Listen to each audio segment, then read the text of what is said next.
Hello all, welcome back for another video of Service Reset My Car.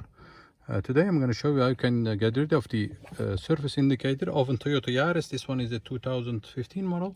There is an indicator that pops up, and a wrench indicator next to the engine fault indicator.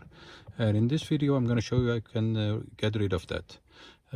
I've just reset it so the indicator isn't visible anymore. And now I'm going to show you how I did that. First step is have the ignition turned off.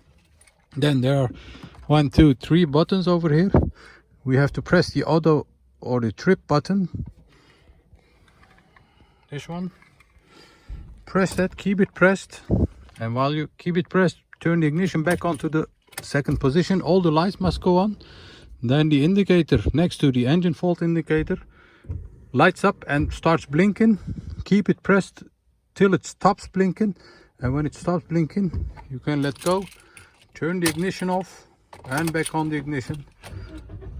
Start the car and you'll see that the indicator doesn't pop up anymore. So once again, ignition closed, press the odometer, auto or the trip button, keep it pressed. While you keep it pressed, the indicator over here starts blinking.